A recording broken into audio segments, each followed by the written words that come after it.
जय हिंद साथियों, फिर से आपका स्वागत है हमारे विजन आईएएस सीरीज में, जिसमें लोग PT 365 इन्वायरमेंट कर रहे हैं। तो यह हमारा चौथा वीडियो लेक्चर होगा। पहले के 3 वीडियो लेक्चर अगर आप लोगों ने नहीं देखे तो लिंक मैं डिस्क्रिप्शन बॉक्स में डाल दूंगा, आप लोग जाइए, इसे देखने के बाद उसे भी जरूर देखिएगा। और यह हमारा PT 365 का दूसरा बुक है। पहला बुक हम लोगों ने राजव्यवस्था एवं शासन किया था, तो उसके टोटल 8 वीडियो लेक्चर है। उसका प्लेलिस्ट मैं इसके डिस्क्रिप्शन बॉक्स में डाल दूंगा, आप लोग उसे भी चाहिए चेक कीजिए और उससे भी पढ़िए। तो इसमें हम लोगों ने करीब करीब यहाँ तक कर लिया था। अब शुरू होगा वाटर कन्वेंशन, दूसरा टॉपिक 2.2.2 वाटर। इससे पहले हम लोगों ने ये United nation UN water summit on ground water, ये हम लोगों ने कर लिया था। अब यह टॉपिक आज शुरू होगा। तो टॉपिक शुरू करने से पहले मैं आपसे यही अनुरोध करूँगा कि अगर आप लोग हमारे चैनल पर नए हैं और अभी तक हमारे चैनल को सब्सक्राइब नहीं किया है तो प्लीज़ प्लीज़ प्लीज़ इसे सब्सक्राइब करके हमें सपोर्ट करें, ताकि हम और अच्छा वीडियो आपके लिए बना सकें और जिससे हमें आगे प्रोत्साहन मिलता रहे। आप इस वीडियो को ज़्यादा से ज़्यादा उन लोगों तक शेयर कीजिएगा जो इस बार के यूपीएससी या यूपीपीसीएस या एपीएफओ या अन्य कोई एग्जाम दे रहे हैं जिसमें इन्वायरमेंट का प्रश्न पूछा जाता है, इन्वायरमेंट या ज्योग्राफी से रिलेटेड कोई प्रश्न पूछा जाता है, उन तक इस वीडियो को आप लोग जरूर पहुँचाइए। इसे ज़्यादा से ज़्यादा शेयर कीजिए और कमेंट में अगर आपको कोई क्वेरी या किसी तरह का सुझाव देना है तो आप कमेंट बॉक्स में आप बिल्कुल स्वतंत्र है लिखने के लिए और बताने के लिए कि आपको क्या परेशानी है या आपको क्या कमेंट बताना है। तो आइए हम लोग शुरू करते हैं हमारा आज का टॉपिक। मगर उससे शुरू करने से पहले फिर से मैं आपसे यही अनुरोध करूँगा कि अगर आप लोग हमारे चैनल पर नए हैं और अभी तक हमारे चैनल को सब्सक्राइब नहीं किया तो प्लीज़ प्लीज़ प्लीज़ इसे सब्सक्राइब करके हमें सपोर्ट करें, ताकि हम और अच्छा वीडियो आपके लिए बना सकें। तो यहाँ पे हमारा टॉपिक आ गया वाटर कन्वेंशन। वाटर कन्वेंशन तो ज़्यादा सुर्खियों में क्यों रहा? तो 2022 यूरोप के लिए संयुक्त राष्ट्र आर्थिक आयोग UNECE के वाटर कन्वेंशन जल अभिसमय की तीसरी बैठक है। Water convention, convention on the protection and use of transboundary water courses and international lakes 1992 के बारे में तो क्या जानकारी है? तो यह एक अंतर्राष्ट्रीय कानूनी उपाय और एक अंतर सरकारी मंच भी है। इसे सन 1992 में हेलसिंकी ने अपनाया गया था और 1996 में लागू हुआ था। प्रारंभ में इसे एक क्षेत्रीय उपाय के रूप में लागू किया गया था। 2019 में इसे संयुक्त राष्ट्र के सभी सदस्य देशों के लिए वैश्विक स्तर पर प्रस्तुत किया गया था। उद्देश्य क्या था? तो इसका उद्देश्य ट्रांसबाउंड्री वाले जल संसाधनों के संधारणीय उपयोग को सुनिश्चित करना है। 2 या 2 से अधिक देशों में विस्तृत झील, नदी, घाटियाँ और जलभृतों आदि को ट्रांसबाउंड्री जल संसाधन कहते हैं। यह पक्षकारों देशों के द्वारा ट्रांसबाउंड्री जल के उचित और न्यायसंगत उपयोग के साथ साथ जल के संधारणीय प्रबंधन को भी अनिवार्य करता है। किसी ट्रांसबाउंड्री जल संसाधन के समय साथ सीमा साझा करने वाले देश को संबंधित समझौते और संयुक्त निकायों की स्थापना करने हेतु सहयोग करना होगा। यह वाटर कन्वेंशन SDG 6 स्वच्छ जल और स्वच्छता के लक्ष्य 6.5 के उद्देश्य को प्राप्त करने के लिए एक शक्तिशाली साधन है। SDG 6.5 सभी देशों से 2030 तक सभी स्तरों पर एकीकृत जल संसाधन प्रबंधन को लागू करने का आह्वान करता है, जिसमें ट्रांसबाउंड्री सहयोग भी शामिल है। तो संबंधित सुर्खियाँ और क्या थी तो देख लेते हैं।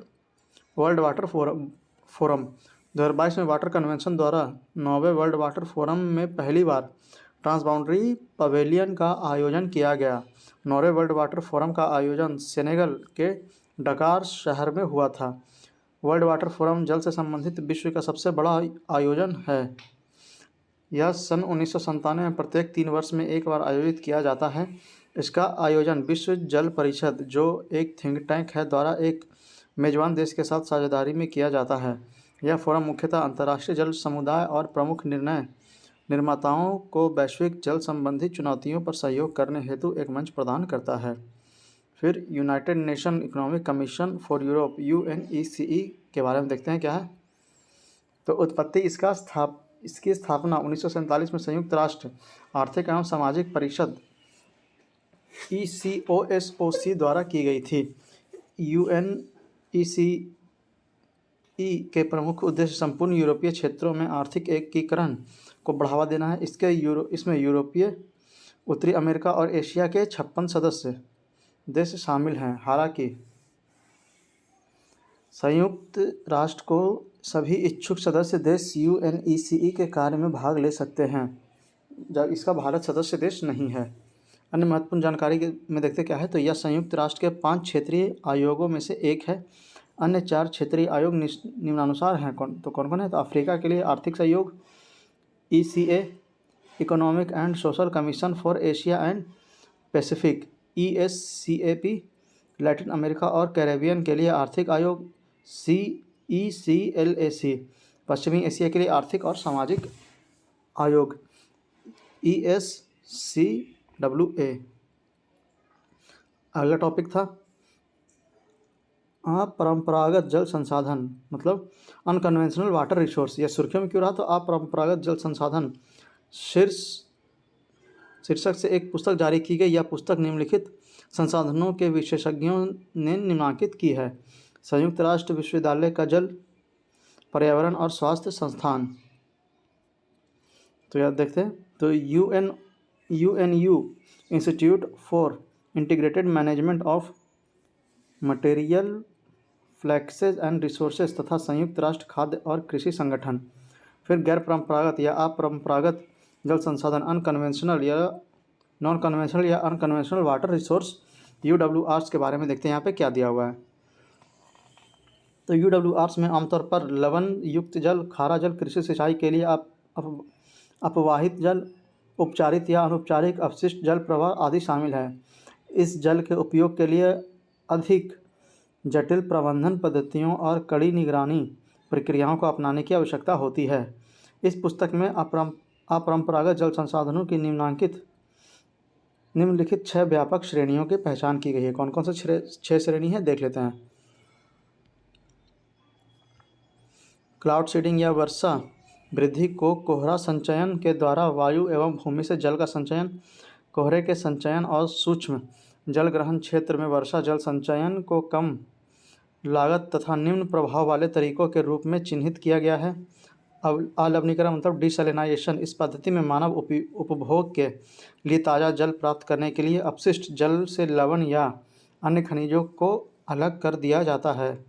ताज़ा और खारे भूजल का अपतटीय एवं तटवर्ती दोहन, उपयोग किए गए जल का पुनर्उपयोग करना, जैसे कि नगरपालिका अपशिष्ट जल और कृषि सिंचाई हेतु प्रयुक्त अपवाह जल का उपयोग। फिर अगला है जहाज़ों के बैलस्ट टैंक या आइसबर्ग को अन्यत्र ले जाकर भौतिक रूप से जल को पानी की कमी वाले क्षेत्र में पहुंचाना। फिर वर्षा जल का सूक्ष्म स्तर पर संचयन करना ताकि इसे वाष्पित होने से बचाया जा सके। संबंधित सुर्खियाँ कौन सा है तो देखते हैं। ग्रे वाटर क्या है? तो तमिलनाडु के पप्पनकुड़ी गांव में ग्रे वाटर प्रबंधन प्रणाली को 100% स्तर पर लागू कर दिया गया है।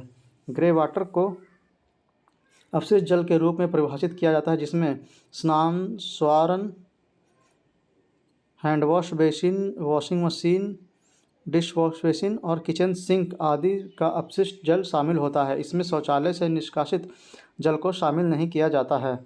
ग्रे वाटर पुनर्चक्रण का महत्व, इससे पर्यावरण को होने वाले संभावित नुकसान को रोका जा सकता है या तेजी या ताज़े जल की मांग को कम कर सकता है। वर्षा जल संचयन के विपरीत ग्रे वाटर विश्वसनीय जल संसाधन है। इसमें नाइट्रोजन और फास्फोरस की मात्रा अधिक होती है। इस प्रकार जब सिंचाई में इसका उपयोग किया जाता है तो यह एक बेहतर पोषक तत्व या उर्वरक स्रोत बन सकता है। अगला न्यूज़ है भारी धातु संदूषण, मतलब हैवी मेटल कंटेमिनेशन। सुर्खियों में यह क्यों रहा? तो centre for science and environment CSE के अनुसार 75% नदी निगरानी स्टेशनों में भारी धातु संदूषण की सूचना दी गई है। अन्य संबंधित तथ्य इसे देखते हैं क्या है। तो 117 नदियों और सहायक नदियों क्षेत्र में वास्तविक विस्तारित 1/4 निगरानी स्टेशनों ने 2 या 2 से अधिक विषाक्त धातुओं के उच्च स्तर की रिपोर्ट दी है। 7 राज्य और केंद्रशासित प्रदेश खतरे में हैं। ये असम, अरुणाचल प्रदेश, सिक्किम, बिहार, हिमाचल प्रदेश, जम्मू और कश्मीर तथा लद्दाख। भारी धातु के बारे में कुछ दिया हुआ, आइए देखते हैं। तो भारी धातु प्राकृतिक रूप से पाए जाने वाले तत्व हैं। इनका परमाणु भार अधिक होता है, साथ ही इनका घनत्व जल के घनत्व से कम 5 गुना अधिक होता है। विषाक्त भारी धातुओं में सीसा, लोहा, निकिल, कैडमियम, आर्सेनिक, क्रोमियम और तांबा शामिल है। भारी धातुओं के संपर्क में आने का प्रभाव, स्वास्थ्य पर प्रभाव इसका क्या होगा? तो इसके संपर्क में आने से धीरे धीरे शारीरिक, मांसपेशी और तंत्रिका संबंधी अपक्षयी प्रक्रिया बढ़ती जाती है। इससे अल्जाइमर, पार्किंसन आदि रोगों का खतरा बढ़ जाता है। पर्यावरण पर प्रभाव क्या होगा, तो कार्बनिक प्रदूषण की जैव निम्नीकरणीय क्षमता प्रभावित होती है। इससे वे कम अपक्षयकारी हो जाते हैं। पौधों पर प्रभाव क्या होगा, तो मिट्टी की उर्वरकता प्रभावित होती है, प्रकाश संश्लेषण की प्रक्रिया बाधित होती है आदि। 2011 में आईआईटी मांडी ने जल के नमूनों से भरी धातुओं को अलग करने के लिए बायोपॉलीमर आधारित सामग्री का उपयोग करने की रेशेदार झिल्ली फिल्टर, फाइब्रस मेम्ब्रेन फिल्टर विकसित किया था। यहाँ पे देख लेते हैं सामान्य भूजल संदूषण और मानव स्वास्थ्य पर उनका प्रभाव क्या है, तो देखते हैं। आर्सेनिक से क्या होगा, तो ब्लैक फुट रोग मतलब मेलानिसिस, केराटोसिस और हाइपर केराटोसिस जैसे दर्दनाक एवं विकृत त्वचा संबंधी विकार, लीवर और किडनी की बीमारी, हृदय और फेफड़ों की बीमारी और कई प्रकार के कैंसर से होने वाली मौतें। अगला है फ्लोराइड। फ्लोराइड में क्या होगा, तो स्केलेटन फेरोसिस, डेंटल फेरोसिस आदि। फिर है मैग्नीज, इसमें बौद्धिक विकास का बाधित होना आदि। फिर है यूरेनियम, किडनी खराब होना, कैंसर के खतरे में वृद्धि आदि। फिर है नाइट्रेट, ब्लू बेबी सिंड्रोम। फिर है कोलोरेक्टल कैंसर, थायराइड रोग और न्यूरल ट्यूमर विकार आदि का खतरा बढ़ जाता है। फिर है PFAS, भ्रूण और स्तनपान करने वाले शिशुओं के विकास पर नकारात्मक प्रभाव, वृषक और किडनी का कैंसर, लीवर की क्षति, प्रतिरक्षा प्रणाली और थायराइड संबंधी प्रभाव और कोलेस्ट्रॉल संबंधी अन्य परिवर्तन। तो यह सभी नुकसान थे भारी धातुओं से। आगे देखते हैं सुर्खियों में संबंधित सुर्खियाँ क्या है, तो सीमा विषाक्तता, यह क्या है, तो सीसा विषाक्तता के बारे में यह रिपोर्ट सरकारी थिंक टैंक, नीति आयोग तथा वैज्ञानिक और औद्योगिक अनुसंधान परिषद CSIR ने संयुक्त रूप से तैयार की है।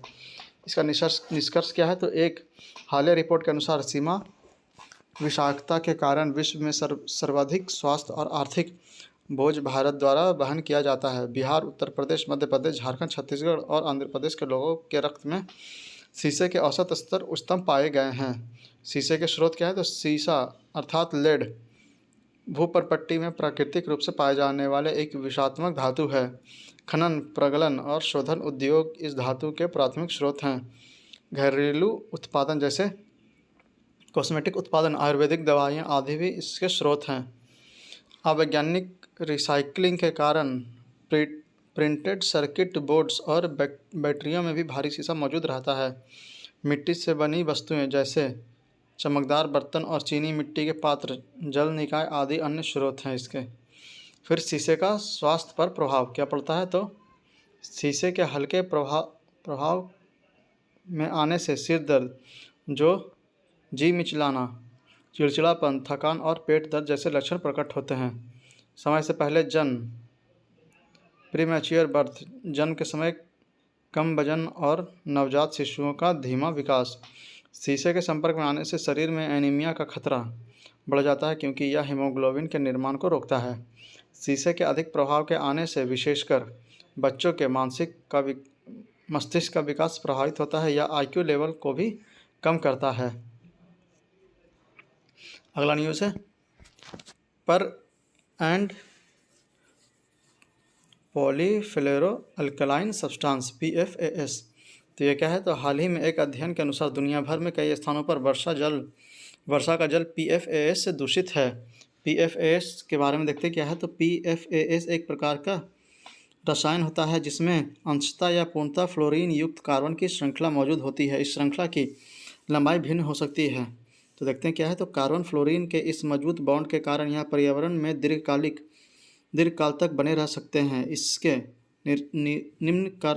निम्नांकी कारण में अत्यधिक समय लगता है, इसलिए इसे फॉरएवर केमिकल्स या चिरस्थायी रसायन कहा जाता है। परफ्लोरो आर्केटन सल्फोनेट एसिड PFOS तथा परफ्लोरो आर्केटेनिक एसिड PFOA जैसे PFAS को स्थायी कार्बनिक प्रदूषकों पर स्टॉकहोम समझौते के तहत सूचीबद्ध किया गया है। इसके तहत सदस्य देश पर इसका उत्पादन और प्रयोग को लेकर प्रतिबंध लगाया गया है। PFAS के बारे में जुड़े मुद्दे, तो यह क्या है? तो अत्यधिक प्रयोग और पर्यावरण में इसकी सतत उपस्थिति के कारण यह व्यक्ति और पशुओं के रक्त में पाए जा गए हैं। ये स्वास्थ्य खतरों से जुड़े उच्च जोखिम को बढ़ावा दे सकते हैं, जैसे प्रजनन क्षमता का ह्रास, बच्चों में विकास संबंधी नकारात्मक प्रभाव, शारीरिक हार्मोन के साथ हस्तक्षेप, कोलेस्ट्रॉल का बढ़ता स्तर, लीवर की खराबी, एकीकृत और समाप्त कर पाना कठिन है। PFAS जनित संदूषण को कम करने के लिए किए जाने वाले उपाय, तो उपाय क्या है? तो एक्टिवेटेड कार्बन टैंक के माध्यम से फिल्ट्रेशन जैसी विधियों का उपयोग कर PFAS का सुरक्षित निपटान एवं भस्मीकरण आदि किया जा सकता है। स्टॉकहोम समझौते के तहत सूचीबद्ध PFAS के उपयोग को चरणबद्ध तरीके से समाप्त करने और उसकी जगह अन्य सुरक्षित विकल्पों का प्रयोग को बढ़ावा दिया जाना चाहिए। PFAS आधारित नॉन स्टिक पैनल और रसोई के अन्य बर्तनों का प्रयोग आदि को भी प्रतिबंधित किया जाना चाहिए। तो PFAS के आम प्रयोग क्या है, तो देखते हैं। नॉन स्टिक बर्तन और भोजन पकाने हेतु उपयोग होने वाले बर्तन बनाने में, फिर अग्निशमन फोम में, पानी और तेल प्रूफ परिधान बनाने में, दाग प्रतिरोधी क्लीन आदि में, जैवनाशी मतलब बायोसाइड्स, घरेलू अभिक्रमण मतलब हाउस होल्ड एजेंट्स जैसे कि सफाई अभिक्रमक और संसेचन स्प्रे, इम्प्रेग्रेशन स्प्रे, फिर फूड पैकेजिंग में, तो यह सभी में PFAS का उपयोग होता है। सुर्खियों में रहे अन्य प्रदूषक कौन कौन सा है, तो देख लेते हैं। तो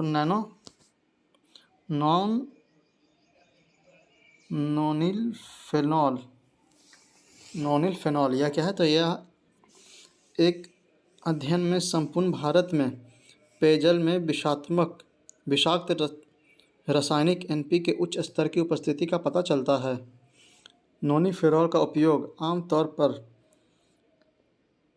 नोनिल फेनॉल एथिक्सलेड NPE के उत्पादन में किया जाता है। NPE का प्रयोग पृष्ठ सक्रियकरण सरफेक्टेंट के रूप में किया जाता है। इसके अतिरिक्त यह दिन प्रतिदिन में उपभोक्ता उत्पादों जैसे डिटर्जेंट, वेटिंग एजेंट और डिस्पेंस्ड में भी प्रयोग होता है।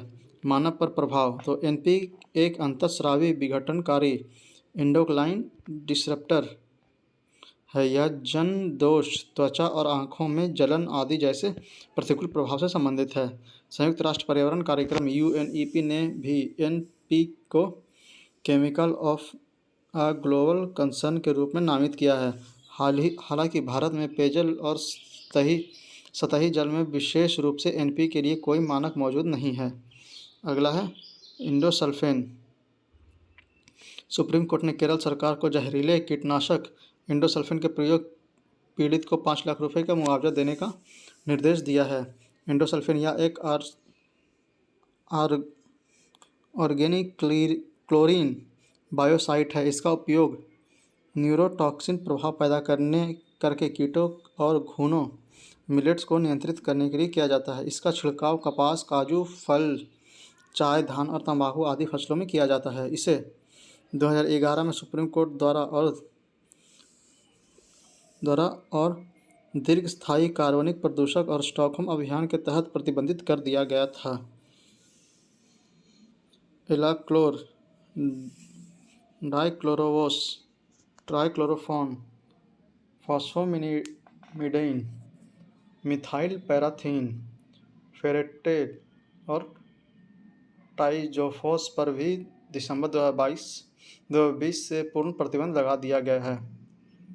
यहाँ पे मेरा स्पीड थोड़ा सा स्लो आप लोगों को लग रहा हो, क्योंकि यहाँ पे कई ऐसे नाम हैं जो हिंदी में मतलब पढ़ने में काफ़ी कठिन लग रहे हैं, इसलिए मैं उन्हें धीरे धीरे आराम से पढ़ रहा हूँ ताकि आप लोग को भी यह समझ में आए।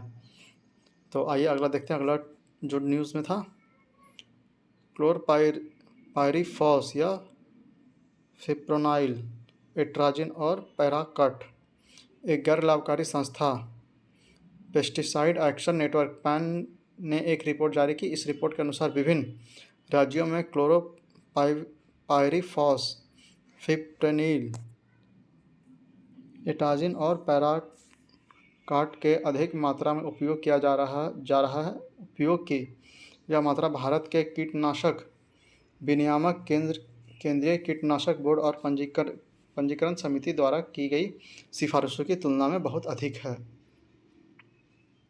क्लोरपाइरीफॉस का उपयोग पत्ते और मिट्टी से उत्पन्न कीटों को नियंत्रित करने के लिए किया जाता है। फिप्रोनिल का उपयोग चींटियों, भृंगों, तिलचट्टे, पिस्सू आदि को नियंत्रित करने के लिए किया जाता है।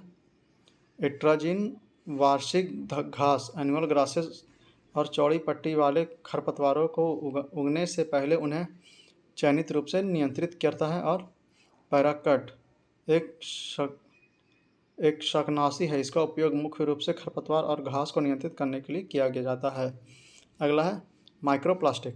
भारत विज्ञान संस्थान IISc के एक अध्ययन में चेतावनी दी गई है कि कावेरी नदी में माइक्रोप्लास्टिक की उत्पत्ति से मछलियों को नुकसान पहुंच सकता है। जल निकायों में माइक्रोप्लास्टिक के अध्ययन के उद्देश्य से अलग अलग जल प्रवाह वाले 3 भिन्न निकायों से नमूने एकत्र किए गए हैं। ऐसा इसलिए किया गया है क्योंकि जल की गति प्रदूषकों को सांद्रता को प्रभावित करती है। माइक्रोप्लास्टिक का आकार 5 मिलीमीटर से कम होता है। इन माइक्रो फाइबर सबसे प्रचुर मात्रा में टुकड़े, छर्रे, फ्लैक्स शीट या फोम शामिल होते हैं। ये भिन्न भिन्न मार्गों में जल निकायों में प्रवेश करते हैं। इनमें वायुमंडलीय निक्षेप, दूषित भूमि से अपवाह या नगरपालिका का अपशिष्ट जल आदि शामिल है।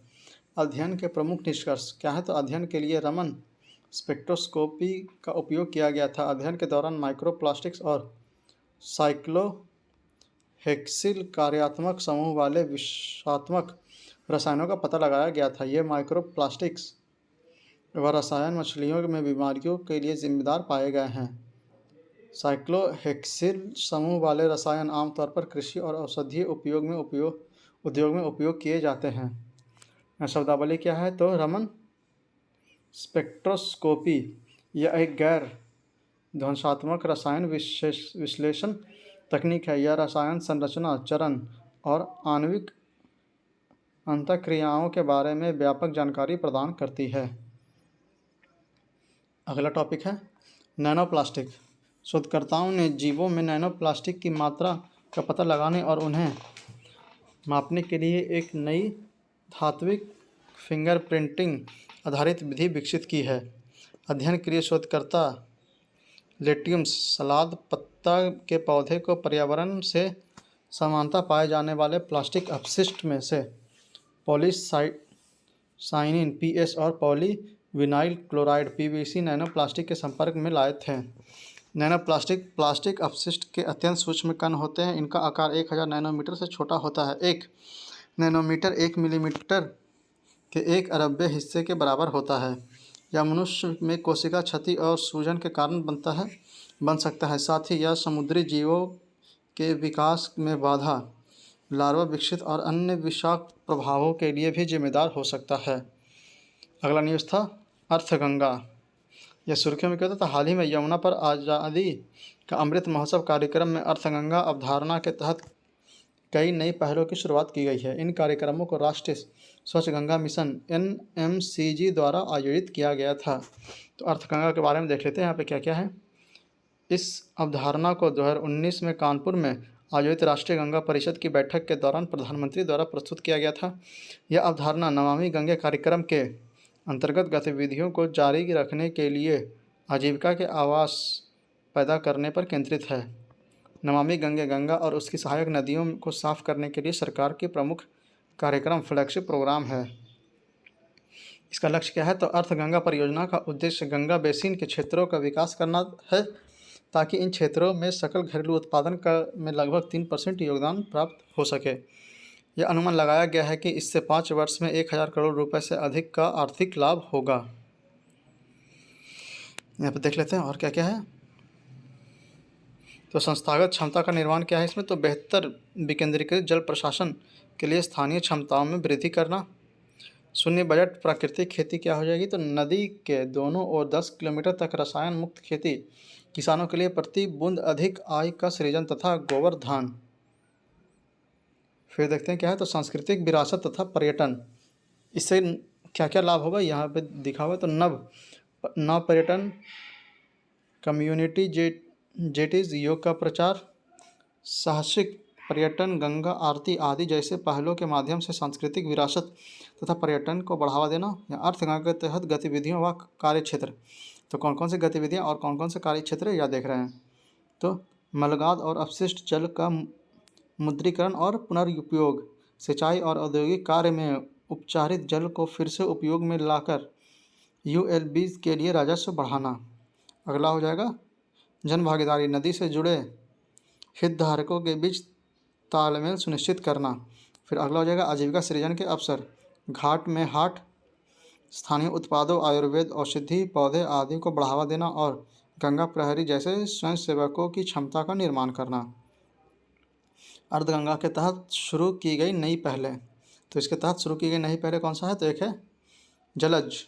इसकी शुरुआत 26 स्थानों पर की गई है। यह स्थान उन राज्यों में स्थित है जहां से गंगा नदी गुजरती है।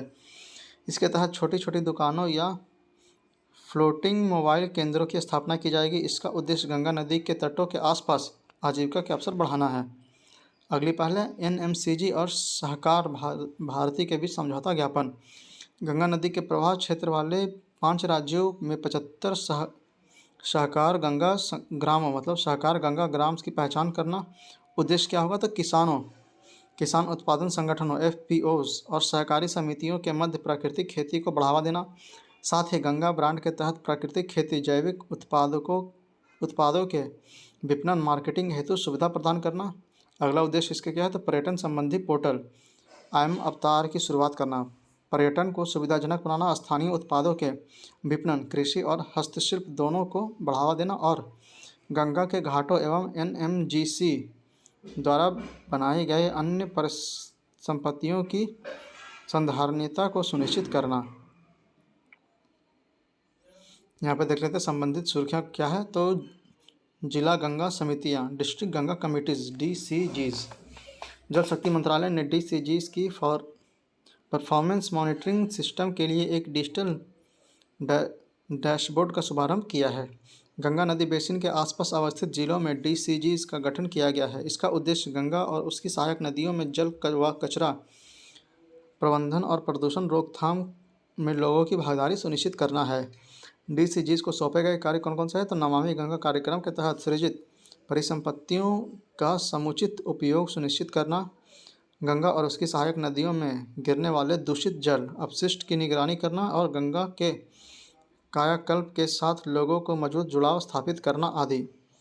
जिला कलेक्टर डीसीजीज़ के अध्यक्ष होते हैं। स्टॉकहोम विश्व जल सप्ताह, वर्ल्ड वाटर वीक 2022। विश्व जल सप्ताह Stockholm international water institute SIWI द्वारा आयोजित एक वार्षिक कार्यक्रम है। इसका उद्देश्य जल संबंधी वैश्विक मुद्दों और संबंधित अंतर्राष्ट्रीय घटनाक्रमों को संबोधित करना है। SIWI एक गैर लाभकारी संस्था है जिसके पास जल के प्रबंधन से जुड़ी विभिन्न तरह की विशेषताएं मौजूद हैं। इन विशेषताओं में स्वच्छता, जल संसाधन प्रबंधन, जल कूटनीति इत्यादि शामिल है। अगला न्यूज़ में है जल संरक्षण के लिए अन्य पहलें, other initiatives for water conservation. तो अदर इनिशिएटिव्स क्या है देख लेते हैं। भारत टैप, आवासन और शहरी कार्य मंत्रालय MOHUA ने भारत टैप पहल की शुरुआत की है। यह कायाकल्प और शहरी परिवर्तन के लिए अटल मिशन 2.0 अमृत और स्वच्छ भारत मिशन 2.0 SBM के तत्वावधान में आयोजित किया जाता है। लक्ष्य इसका क्या है, तो भारत टैप पहल का उद्देश्य कम जल प्रवाह वाले सैनिटरी वेयर बड़े पैमाने पर उपलब्ध कराना है। इस तरह स्रोत पर ही जल का खपत को काफ़ी कम किया जा सकता है। इससे कम से कम 40% जल की बचत होने का अनुमान है। इसके परिणाम स्वरूप ऊर्जा की बचत होगी। अगला न्यूज़ है निर्मल जल प्रयास। MOHUA ने राष्ट्रीय रियल एस्टेट विकास परिषद NAREDCO माही की माही की पहल निर्मल जल प्रयास को लॉन्च किया है। इसका उद्देश्य क्या है? तो इसका उद्देश्य भूजल का मानचित्रण करना और प्रति वर्ष 500 करोड़ लीटर जल की बचत करना है। इस पहल के माध्यम से जल की बचत करने को प्रेरित किया जाएगा, साथ ही जागरूकता का प्रयास और बेहतर प्रयास भी किया जाएंगे। NAREDCO की स्थापना 1998 में MOHUA के तत्वावधान में एक स्वायत्त स्व विनियामक निकाय के रूप में की गई थी। यह रियल एस्टेट उद्योग को प्रभावित करने और इन्हें आकार देने वाले सामूहिक शक्ति बनने का प्रयास करता है। NAREDCO ने NAREDCO महिला विंग की स्थापना की थी। इसका लक्ष्य महिला उद्यमियों को सशक्त बनाना और रियल एस्टेट क्षेत्र तथा संबंधित क्षेत्रों में महिलाओं की भागीदारी को प्रोत्साहित करना था। फिर अगला न्यूज़ है राष्ट्रीय जल पुरस्कार, नेशनल वाटर अवार्ड्स NWA। जल शक्ति मंत्रालय ने राष्ट्रीय पुरस्कार पोर्टल पर चौथे राष्ट्रीय जल पुरस्कारों NWA की सूचना दी है। NWA सरकार की जल समृद्ध भारत की परिकल्पना को पूरा करने की दिशा में राज्यों, जिलों, व्यक्तियों, संगठनों आदि द्वारा किए गए अनुकरणीय कार्यों और प्रयासों की पहचान करने तथा उन्हें प्रोत्साहित करने के लिए दिए जाते हैं। इसका उद्देश्य क्या है? तो इनका उद्देश्य जनता को जल के महत्व के बारे में जागरूक करना, साथ ही उन्हें सर्वोत्तम जल उपयोग प्रथाओं को अपनाने के लिए प्रेरित करना भी इसका उद्देश्य है। इसके तहत विभिन्न श्रेणियों में पुरस्कार विजेताओं को प्रशस्ति पत्र, ट्रॉफी और नगद पुरस्कार प्रदान किए जाते हैं। अगला न्यूज़ है जलदूत ऐप। विकासकर्ता क्या है? तो इस ऐप को ग्रामीण विकास मंत्रालय ने विकसित किया है। उद्देश्य क्या है? तो यह ऐप चयनित गांवों में भूजल स्तर की पहचान करने में मदद करेगा। यह ग्राम रोजगार सहायक GRS को वर्ष में 2 बार, मानसून के पहले और मानसून के बाद, चयनित कुओं के जलस्तर को मापने में सक्षम बनाएगा। एकत्र किए गए आंकड़ों के उपयोग ग्राम पंचायत विकास योजना GPDP और मनरेगा योजना के नियोजन के हिस्से के रूप में किया जा सकता है। अगला है स्वच्छ सुजल प्रदेश। अंडमान और निकोबार द्वीप समूह भारत का पहला स्वच्छ सुजल प्रदेश बन गया है। स्वच्छ सुजल प्रदेश प्रमाण जल शक्ति मंत्रालय प्रदान करता है। इसके तहत महत्वपूर्ण घटना है कौन कौन सी? तो स्वच्छ और सुरक्षित पेयजल आपूर्ति एवं प्रबंधन ODF, खुले में शौच मुक्त प्लस ODF के दर्जे को बनाए रखने और ठोस एवं तरल अपशिष्ट प्रबंधन SLWM तथा अभिसरण कन्वर्जेंस, सूचना, शिक्षा व संचार IEC, एक्शन प्लानिंग आदि जैसे क्रॉस कटिंग विभिन्न क्षेत्रों को आपस में जोड़ने वाले हस्तक्षेप। अंडमान और निकोबार द्वीप समूह के सभी गांवों को हर घर जल प्रमाण पत्र प्राप्त हुआ है। अगला न्यूज़ है पेयजल सर्वेक्षण PJS। आवास और शहरी कार्य मंत्रालय ने अटल नवीकरण और शहरी परिवर्तन मिशन अमृत 2.0 के तहत PJS का जमीनी सर्वेक्षण शुरू किया है। PJS एक अमृत मिशन के लिए एक निगरानी उपकरण और एक त्वरक एक्सेलेटर के रूप में काम करेगा। उद्देश्य क्या है? तो PJS का उद्देश्य शहरों और शहरी स्थानीय निकायों के बीच स्वस्थ प्रतिस्पर्धा की भावना पैदा करना। प्रमुख फोकस क्षेत्र क्या होगा? तो इसके तहत जल उपयोगिता सेवाएं, प्रयुक्त जल उपयोगिता सेवाएं, जल निकाय, गैर राजस्व जल NRW अनुमान, सर्वोत्तम अभ्यास और नवाचार प्रमुख फोकस क्षेत्र हैं। यह सेवा स्तर के स्व आकलन, प्रत्यक्ष अवलोकन और नागरिकों की प्रतिक्रियाओं पर आधारित होता है। तृतीय पक्ष एजेंसी IPSOS एक निजी फर्म सर्वेक्षण का कार्य करेगी। फिर भू नियंत्रण, अगला हेडिंग है भू नियंत्रण मतलब लैंड डिग्रेडेशन, निम्नीकरण मतलब लैंड डिग्रेडेशन।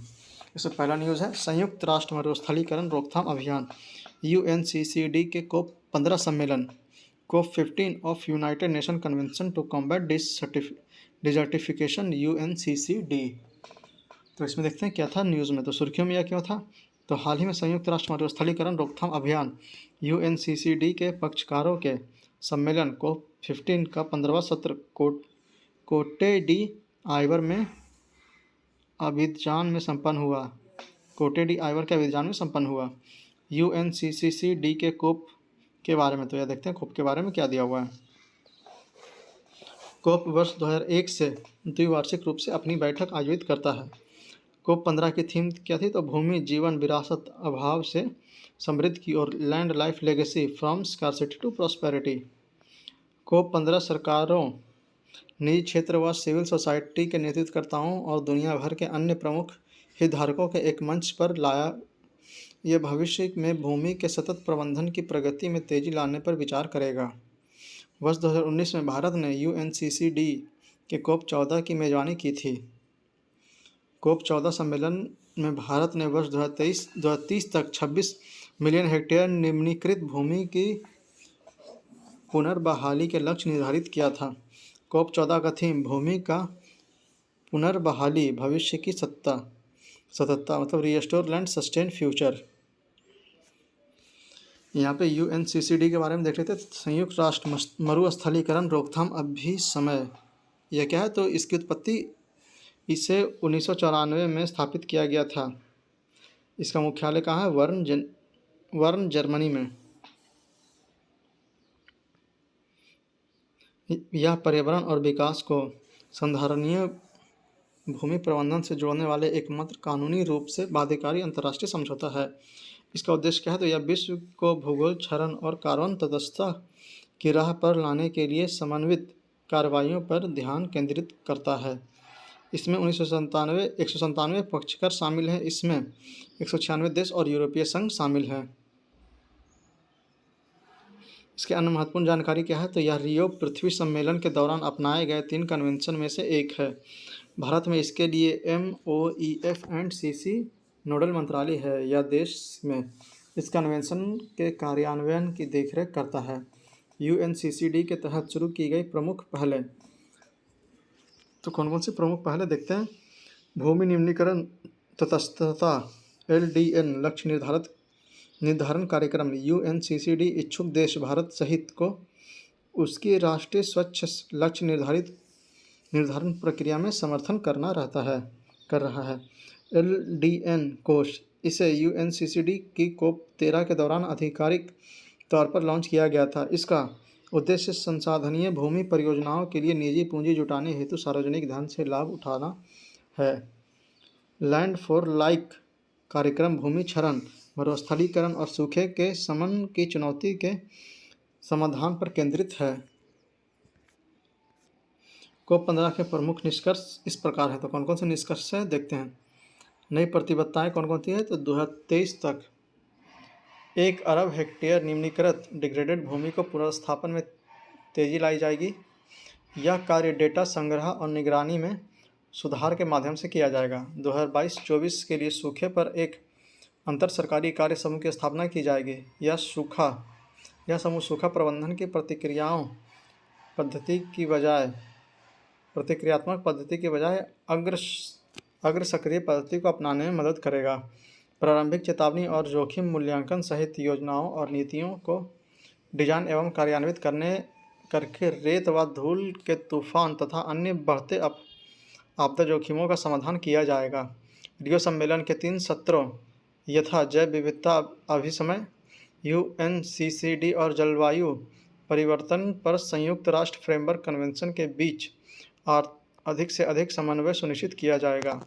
नई घोषणाएं कौन कौन सी हैं? तो अभियान आह्वान, इसे दीर्घकालिक पर्यावरणीय साधारणता को बढ़ावा देने के लिए राष्ट्रीय अध्यक्षों और सरकार प्रमुखों ने जारी किया है।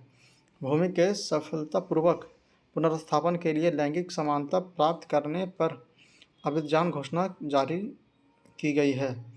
कोप 15 भूमि जीवन और विरासत घोषणा या UNCCD के प्रमुख रिपोर्ट वैश्विक भू परिदृश्य 2 के निष्कर्षों से संबोधित करता है। इसके अन्य पहले कौन कौन से हैं? तो सूखे की संख्या रिपोर्ट 2022 में 2.3 अरब से अधिक लोग अब जल संबंधी संकट का सामना कर रहे हैं। भूमि के लिए व्यवसाय पहल, इसका उद्देश्य इस पहल से भाग लेने वाले कंपनियों द्वारा भू निम्नीकरण तटस्थता की दिशा में की गई प्रतिबद्धताओं को स्पष्ट करना है। यह प्रतिबद्धताएं आपूर्ति श्रृंखला और निगमित सामाजिक उत्तरदायित्व CSR गतिविधि दोनों में स्पष्ट होनी चाहिए। Sahel sourcing challenge, great green wall GGW विकसित करने वाले समुदायों को प्रगति और निगरानी करके रोजगार सृजन करने और अपनी उपज का व्यवसायीकरण करने के लिए प्रौद्योगिकी का उपयोग करने में सक्षम बनाया जाएगा। ग्रेट ग्रीन वॉल अफ्रीकी नेतृत्व वाला आंदोलन है। इसका उद्देश्य अफ्रीका के एक छोटे छोर से दूसरे छोर तक 8000 किलोमीटर क्षेत्र में विश्व का प्रत्येक प्राकृतिक हरित आश्चर्य विकसित करना है। डाउटलैंड UNCCD का नया जन जागरूकता अभियान है। अगला टॉपिक है प्रकाश प्रदूषण मतलब लाइट पोल्यूशन। तो यह सुर्खियों में क्यों रहा? तो हाल ही में इंटरनेशनल डार्क स्काई वीक आयोजित किया गया। इंटरनेशनल डार्क स्काई वीक के बारे में, यह international dark sky association IDA द्वारा आयोजित एक वार्षिक कार्यक्रम है। इसका लक्ष्य क्या है? तो यह प्रकाश प्रदूषण के नकारात्मक प्रभाव के बारे में जागरूकता बढ़ाने और रात्रिकालीन आकाश का आनंद उठाने के लिए आयोजित किया जाता है। प्रकाश प्रदूषण या फोटो पॉल्यूशन के बारे में यहाँ पे दिया हुआ है। तो प्रकाश प्रदूषण से आशय अत्यधिक व गलत दिशा में या बाधा डालने वाले कृत्रिम आमतौर पर आउटडोर प्रकाश से है। प्रकाश प्रदूषणों के घटकों में निम्नलिखित शामिल है। कौन कौन से? तो तीव्र प्रकाश ग्लेयर, इसकी चमक अत्यधिक होती है जो देखने में असुविधा पैदा करती है। फिर दूसरा आकाशीय चमक मतलब स्काई ग्लो, आबाद क्षेत्र में रात्रि में आकाश का चमकना। फिर तीसरा है प्रकाश का अनुचित उपयोग लाइट ट्रेसपास, वैसे जगहों पर प्रकाश का उपयोग किया जाना जहां इसकी आवश्यकता नहीं है अथवा जहां यह दूसरों के लिए असुविधा उत्पन्न करता है। चौथा प्रकाशीय अव्यवस्था क्लस्टर, प्रकाश स्रोतों का भ्रामक और अत्यधिक समूहन। प्रकाश प्रदूषकों से निपटने के तरीके, तो तरीके कौन कौन से हैं? तो प्रदर्शनों और रोशनी के लिए LED तकनीक और हरित ऊर्जा के उपयोग को बढ़ावा दिया जाना चाहिए। अधिक चमक वाले विज्ञापनों से बचना चाहिए। यह ट्रैफिक सिग्नल को धुंधला कर देती है और उसकी दृश्यता को कम कर देती है। यहाँ पे देखिए प्रकाश प्रदूषण पक्षियों एवं लोगों पर कैसे प्रभाव डालता है यह देखते हैं। तो प्रकाश प्रदूषण दिन और रात दोनों समय सक्रिय रहने वाले पक्षियों की कई प्रजातियों को प्रभावित करता है। तो प्रकाश के कारण टकराव, प्रकाश प्रदूषण के कारण इमारतों और अन्य निर्मित संरचनाओं के टकराकर लाखों पक्षियों की मौत हो जाती है। प्रकाश के कारण दिशा भ्रम, प्रकाश प्रदूषण रात में उड़ने वाले पक्षियों को आकर्षित करता है और उन्हें विचलित करता है। इससे वे प्रकाश वाले क्षेत्रों से ही चक्कर लगाते रहते हैं। इससे उनकी संग्रहित ऊर्जा कम हो जाती है और वे फिर उसके लिए थकावट, शरीर तथा घातक टक्कर जैसे खतरे पैदा हो जाते हैं। जैविक चक्र में बाधा, प्रकाश प्रदूषण पक्षियों के व्यवहार में परिवर्तन कर सकता है। इससे उसके प्रवास, भोजन की खोज, घनात्मक वोकल संचार आदि प्रभावित होते हैं। साथ ही उनके दैनिक व वार्षिक जीवन के चक्र को बाधित करता है।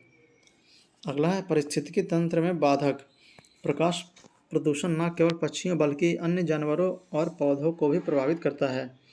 अन्य प्रभाव क्या है? तो खगोलीय अनुसंधान में हस्तक्षेप करता है और ऊर्जा की खपत बढ़ाता है। मानव स्वास्थ्य को नुकसान क्या है? तो इसके सर्केडियन रिदम और मेलाटोनिन की उत्पत्ति को प्रभावित करता है जो प्रकाश और अंधेरे द्वारा नियंत्रित होते हैं। नींद संबंधी विकार, मधुमेह और अन्य समस्याएं हो सकती हैं। अगला टॉपिक है अपशिष्ट प्रबंधन, वेस्ट मैनेजमेंट। इससे पहला न्यूज़ क्या है? तो एकल उपयोग वाले प्लास्टिक पर प्रतिबंध, ban on single use plastic SUP।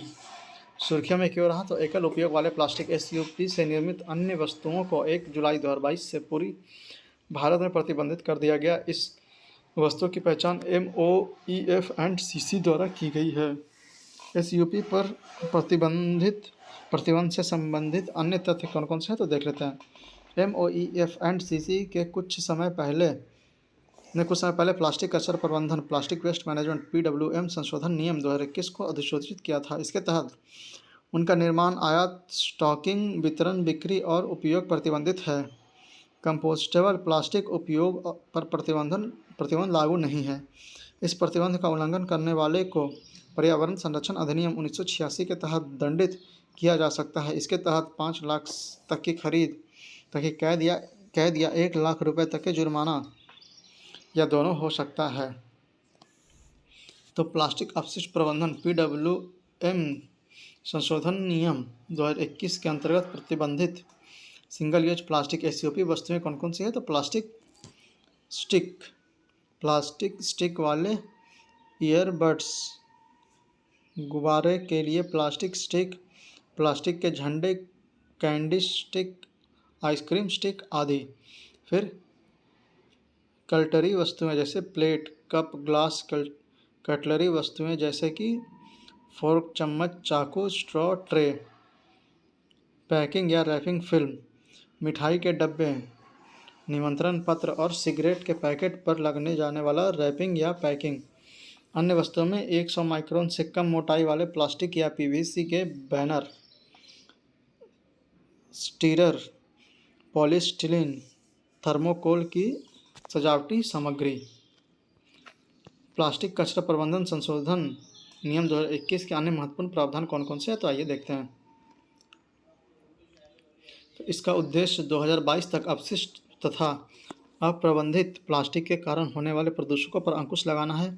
SUP वस्तुओं को चरणबद्ध रूप से समाप्त करना है। फिर एकल उपयोग वाले प्लास्टिक SUP को ऐसी प्लास्टिक वस्तुओं के रूप में परिभाषित किया गया है जिसका निपटारण या पुनर्चक्रण करने से पहले एक ही उद्देश्य से केवल एक बार उपयोग किया जाता है। 30 दिसंबर 2021 से प्लास्टिक कैरी बैग की मोटाई 50 माइक्रोन से बढ़ाकर 75 माइक्रोन और 31 दिसंबर 2022 से 120 माइक्रोन तक कर दी गई है।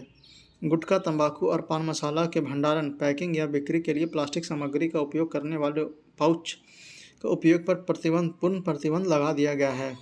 वास्तविक निर्माता उत्तरदायित्व EPR दिशा निर्देशों का कानूनी आधार इस नियम में निर्धारित की गई SUP वस्तुओं के तहत कवर नहीं किया गया प्लास्टिक पैकेजिंग कचरे को पर्यावरण के अनुकूल पद्धतियों से एकत्र एवं प्रतिबंधित किया जाएगा। यह कार्य प्लास्टिक कचरा प्रबंधन नियम 2016 के अनुसार इन वस्तुओं के उत्पादक, आयातक और ब्रांड मालिक PIBO के द्वारा वास्तविक निर्माता उत्तरदायित्व के तहत किया जाएगा। सरकार ने प्रतिबंध को लागू करने के लिए क्या कदम उठाए हैं? तो शुभारंभ कैसे हुआ? तो जनता के बीच अधिक जागरूकता फैलाने और व्यापार संबंधी परिवर्तन लाने के लिए प्रकृति की शुरुआत को शुभारंभ बनाया गया, शुभांकर बनाया गया, प्रकृति को शुभांकर इसका बनाया गया। एक गवर्नेंस पोर्टल और ऐप MOEF एंड CC ने एकल उपयोग प्लास्टिक के उन्मूलन और प्लास्टिक अपशिष्ट के प्रबंधन पर राष्ट्रीय डैशबोर्ड को आरंभ किया है। इसका उद्देश्य सभी हितधारकों को एक मंच पर लाना और SUPs के उन्मूलन में हुई प्रगति को ट्रैक करना है। केंद्रीय प्रदूषण नियंत्रण बोर्ड CPCB ने लॉन्च की है। जैसे CPCB ने प्लास्टिक पैकेजिंग के लिए वास्तविक निर्माता उत्तरदायित्व EPR पोर्टल को आरंभ किया है। इसका उद्देश्य उत्पादकों, आयातकों और ब्रांड मालिकों ने EPR के तहत बाध्यताएं का अनुपालन करवाना। CPCB ने SUP शिकायत निवारण के लिए एक मोबाइल ऐप का आरंभ किया है। इसका उद्देश्य नागरिकों को अपने क्षेत्र में SUP की बिक्री, उपयोग, उत्पादन पर नज़र रखने और प्लास्टिक संबंधी खतरों से निपटने के लिए मौजूद बनाना है। जिला स्तर पर वाणिज्यिक प्रतिष्ठानों में SUP के उत्पादन या बिक्री और उपयोग के विवरण की सूची बनाने और SUP पर प्रतिबंध लागू करने के लिए SUP के लिए निगरानी मॉड्यूल बनाया गया है। ज्ञातव्य है कि CPCB ने SUP के लिए निगरानी मॉड्यूल बनाया है। यह स्थानीय निकायों, राज्य प्रदूषण नियंत्रण बोर्ड SPCB, प्रदूषण नियंत्रण समिति SPPCC और स्वयं CPCB के लिए बनाया गया है। राष्ट्रीय, राज्य और स्थानीय स्तर पर दिशा निर्देश जारी किया गया है। जैसे सभी प्रमुख पेट्रोकेमिकल उद्योग प्रतिबंधित SUP के उत्पादन में लगे उद्योग को प्लास्टिक के कच्चे माल की आपूर्ति नहीं करेगा। SPCB PCC को प्रतिबंधित SUP के उत्पादन में लगे उद्योगों को वायु प्रदूषण या जल प्रदूषण अधिनियम के तहत संचालन शर्तों में संशोधित करने या उन्हें रद्द करने का निर्देश दिया गया है। सीमा शुल्क प्राधिकरण द्वारा प्रतिबंधित एसयूपी वस्तुओं के आयात को रोका जाएगा। स्थानीय प्राधिकरण इस शर्तों के साथ नए वाणिज्यिक लाइसेंस जारी करने की उनके परिसर में एसयूपी वस्तुएं नहीं बेची जाएगी। फिर संबंधित सुर्खियाँ इसे क्या है तो देखते हैं। महाराष्ट्र, तमिलनाडु और गुजरात भारत के शीर्ष प्लास्टिक अपशिष्ट उत्पादकों में शामिल हैं। यह निष्कर्ष केंद्रीय प्रदूषण नियंत्रण बोर्ड सीपीसीबी के आंकड़ों पर आधारित है। अन्य प्रमुख निष्कर्ष क्या हैं तो देखते हैं। भारत प्लास्टिक अपशिष्ट के उत्पादन में विश्व के 5वें स्थान पर है। भारत ने 2030 में वार्षिक रूप से 30 लाख टन प्लास्टिक अपशिष्ट उत्पन्न हुआ है। इसमें लगभग 83% केवल 10 राज्य या केंद्रशासित प्रदेश से उत्पन्न हुआ है। प्रति व्यक्ति के आधार पर भारत का प्लास्टिक अपशिष्ट उत्पादन वित्त 2016 से 20 की तुलना में लगभग दोगुना हो गया है। हालांकि यह अभी भी अधिकतर विकसित अर्थव्यवस्थाओं की तुलना में कम है। पुनीत सागर अभियान (PSA) संयुक्त राष्ट्र पर्यावरण कार्यक्रम UNEP ने राष्ट्रीय कैडर कोर के साथ एक समझौता ज्ञापन पर हस्ताक्षर किए हैं। इस कदम का उद्देश्य पुनीत सागर अभियान (PSA) और Tide Turns Plastic Challenge programme के माध्यम से प्लास्टिक प्रदूषण के मुद्दे से निपटना है। इसका लक्ष्य क्या है तो इसका लक्ष्य स्थानीय आबादी के बीच जागरूकता बढ़ाना तथा उन्हें समुद्री तटों और नदी के किनारों को स्वच्छ रखने के महत्व के बारे में समझाना है। Global plastic outlook policy scenario 2 2026 हाल ही में आर्थिक सहयोग और विकास संगठन OECD द्वारा global plastic outlook policy scenario 2 2060 report जारी की गई थी। 2060 के लिए रिपोर्ट के अनुमान क्या क्या है देख लेते हैं। आर्थिक और जनसंख्या वृद्धि के कारण प्लास्टिक का उपयोग और प्लास्टिक कचरा विश्व स्तर पर लगभग तिगुना हो जाएगा। उप सहारा अफ्रीका और एशिया जैसे उभरती अर्थव्यवस्थाओं के लिए सबसे अधिक वृद्धि की संभावना है। प्लास्टिक के जीवन चक्र में निम्न के प्रभावों को दोगुने से अधिक में वृद्धि होने का अनुमान है। कौन कौन सा है तो ग्रीन हाउस गैस उत्सर्जन, ओजोन का निर्माण, अम्लीकरण और मानव विषाक्तता। अगला न्यूज़ रहा ई अपशिष्ट प्रबंधन नियम 2022 ई वेस्ट मैनेजमेंट टूल 2022। यह सुर्खियों में क्यों रहा तो हाल ही में पर्यावरण, वन और जलवायु परिवर्तन मंत्रालय MOEF&CC ने ई अपशिष्ट प्रबंधन नियम 2022 को अधिसूचित किया है। इन नियमों को पर्यावरण संरक्षण अधिनियम 1986 द्वारा प्रदत्त शक्तियों के प्रयोग करने हेतु अधिसूचित किया गया है। ई अपशिष्ट प्रबंधन नियम 2022 में शामिल प्रमुख प्रावधान कौन कौन से हैं तो देखते हैं।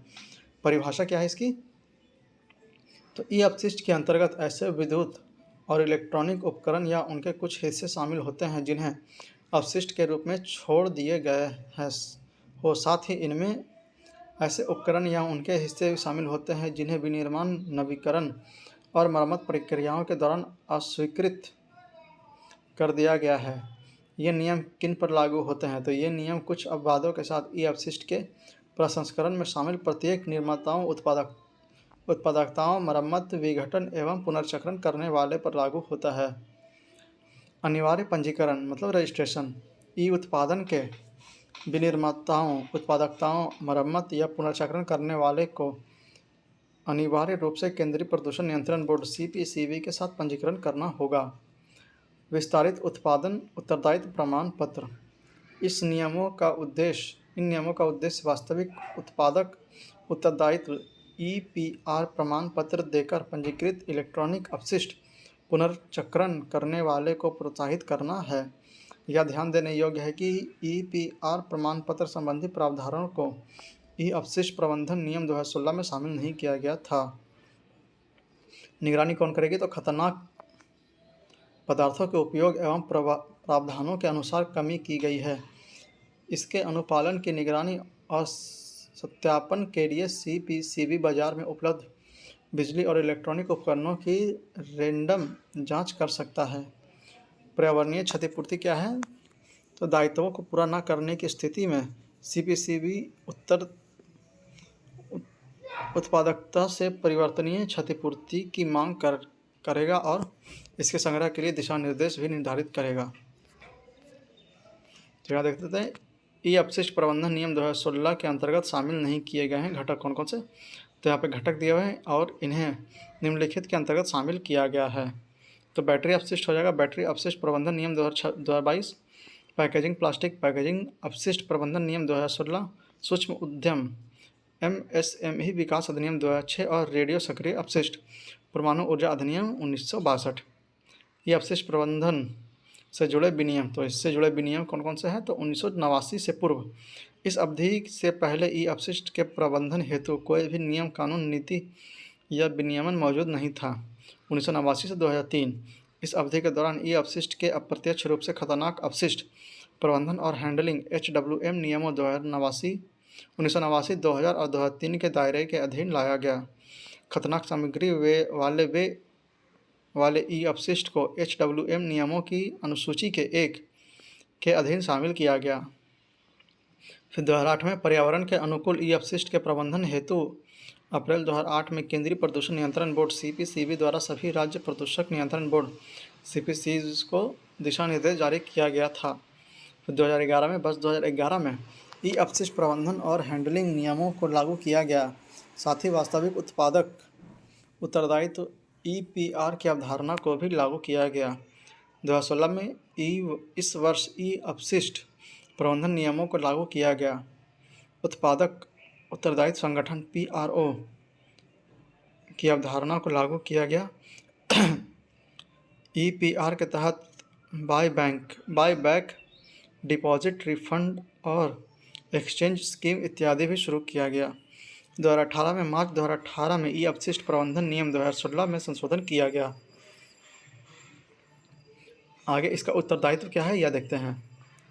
तो विनिर्माताओं के लिए अंतिम उत्पादों को पुनर्चक्रण के योग्य बनाना।